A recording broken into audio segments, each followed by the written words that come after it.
Bill O'Reilly might be softening on the issue of gay marriage. Now, I'm not going to say that definitively.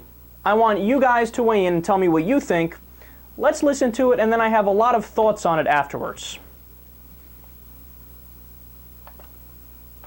I'm looking at policy the way I always do, what's best for the country. And I don't war over marriage is best for the country. So I would like the states to decide what kind of a society they want. So if Mississippi wants a more traditional society and they vote to keep marriage between a man and a woman, I'm fine. If Vermont wants to be a progressive paradise and they want gay marriage... Your view is just simply leave it to the states. Leave it to the states and the folks. Yeah. So I was outraged that the people of California vote for traditional marriage and then the Supreme Court finds a loophole to overturn that vote. That's not what America is all about. I don't buy into the fact that homosexuals have a constitutional right to marry.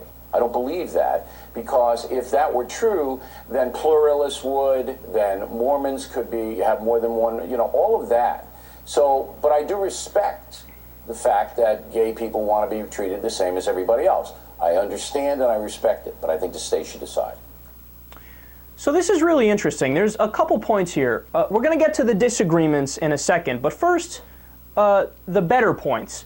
So number one, to say that it's a state's issue, which is clearly what he's saying, okay, that's better than Rush Limbaugh. That's better than Limbaugh, that's better than Hannity, that's better than 90% of the Republican politicians, if not more than that. So essentially, whether or not O'Reilly realizes it, what he's saying is, yeah, I think DOMA should have been struck down. Because when DOMA was in place, it made it so the federal government didn't accept any gay marriage, even if the states had legalized it on their own, right? So he's saying, okay, if New York wants gay marriage, they should have gay marriage. So that is more progressive, more liberal than most Republicans. That's point number one. Point number two, and now we get into the disagreements. He says, oh, well, I care about leaving it to the folks and to the states, and I was outraged when California voted to have marriage between a man and a woman, and it was overturned by a loophole, he says a loophole, by the courts. Okay, but Bill, it's not a loophole. They just took the literal text of their state constitution and said, okay, there's a contradiction here. We provide for equal protection under the law, and making marriage between one man and one woman violates that, so it's unconstitutional. And furthermore, even if you go by his standard of, oh, leave it to the folks. Okay, well, the most recent polls from California show overwhelming support for gay marriage, and if you had the same vote on Prop 8 again today, they would be in favor of gay marriage. So that argument is destroyed. And then to the bigger point here, and the main issue is where he goes, oh, you can't say that gays have a right to marry, because then you have to say, well, so do people who want to engage in polygamy, like Mormons, for example.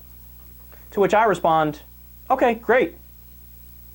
So he's making our point. He's not making his point, because you're right. If we actually do equal protection under the law, gay couples should have all the legal rights as straight couples when they marry, and so should people who want to be polygamous. If they're consenting adults, none of my business whatsoever. But see, he views that as like, aha, I got the liberals, because they can't say that they want polygamy. That's just too radical. That's too out there. No, it's not. I'm saying it. I'm saying it right here. Yes, polygamy. And I'll argue with that as long as you want, and I'll win the argument too. So overall, and I'm interested to see what you guys think, I think the reason why he's doing this and why he has softened on the issue is because, look, man, even though we disagree with O'Reilly on 96% of issues, he's smarter than Limbaugh and Hannity and the other Republicans. And I think he realizes what the future holds, and he wants to hedge his bets. Because he doesn't want to be looked at as like we look at George Wallace now, who was against desegregation, right? He doesn't want to be one of those guys in the history books where they're like, fucking douche. By the way, we're going to look at him like that anyway. But he's leaving himself wiggle room is what I'm saying for the future.